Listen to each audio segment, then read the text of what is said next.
And not too long after I became commissioner, I got a warrant on my desk for an execution. I hadn't thought about that when I accepted that commissionership again. And I had given the death penalty some thought, certainly, in my role.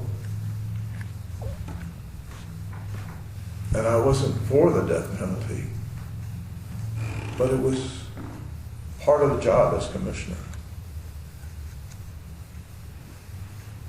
My predecessor had stayed in Atlanta with the Attorney General, but I never in my life had I ever asked anybody, not in the Army or not in my career, had I asked anybody to do something that I wouldn't do. So when it came time, the Attorney General and I rode down together to the same prison where I had been warden many years before. And that's where they had built a new death chamber out behind the last cell block in Chew. And they had it hooked to a generator. So we went in the prison and went through that tunnel and up to the warden's office, and we had all the witnesses in that big conference room I was telling you about. And they had food for the witnesses because for whatever reason, all the executions in Georgia are scheduled in the evening. And the family of the victims, that first one and subsequent ones, were at the other end of the hallway in that administration part of the prison. There was a lot of nervous laughter from the witnesses. I mean, all these witnesses had never done this before. Some of them were questioning why they had agreed to do it. So I was very sensitive to that laughter going to the other end of the hall where the victims' families were, and I kept going back down there, and I tried to explain to them what was going on and why there was laughter. And it was anxiety. It wasn't anything about being funny. And then it was time, and the witnesses went out, back down through the corridor and went in a van. Attorney General and I went in my Crown Vic police car and followed the van around to the back, came through the rear gate to the death chamber. I forgot coming in, there were people for and against. The road was about 600 yards from the prison, the main road, and they kept all the people and the media back that far from the prison. But you could hear them yelling as we came out the front and started around the back. They were yelling, both pro and against. The witnesses went in and the curtain was drawn. They sat in a room.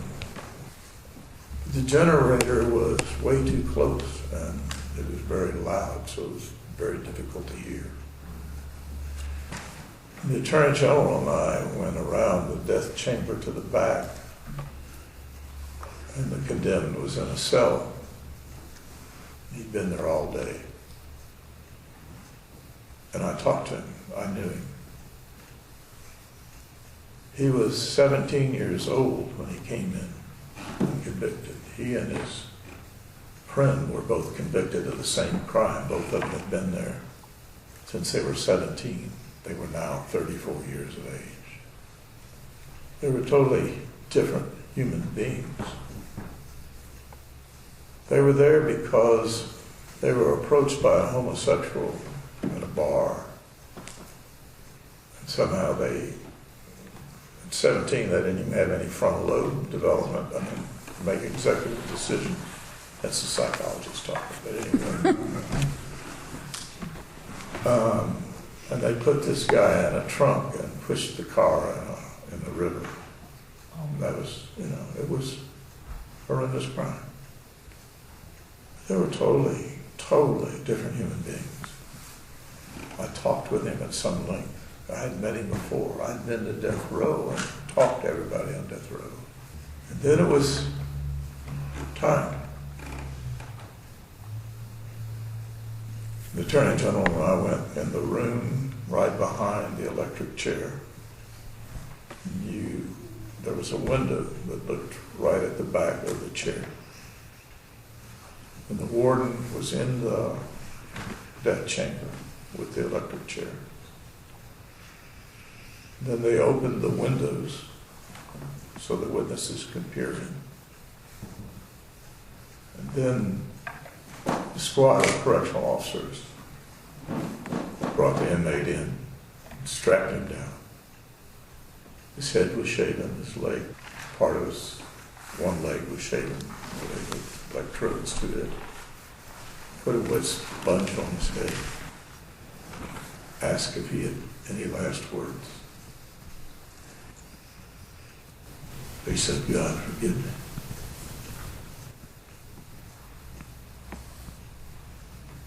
And then they put the cap on.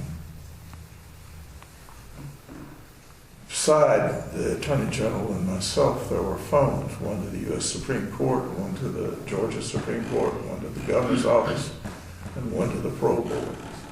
The Attorney General had to check with each of those entities. There was a stay for an hour. So I'd take him out of the chair and put him back in the cell and wait. An hour later, got it all clear, brought him back and went through the same process. The electrician that was there when I was the warden was still there. And he had, as the electrician, he had rigged the electric chair. He'd helped design that. And he was standing behind me. He treated it as an electrical exercise. He never looked at the victim. And finally, the Attorney General said, "It's clear."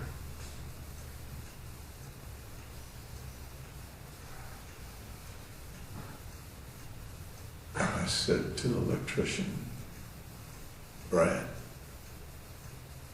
it's time."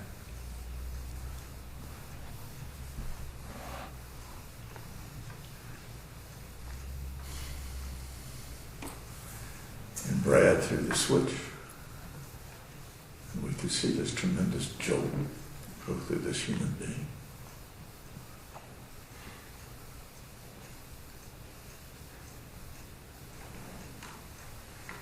For the first time, I knew that I'd killed another human being.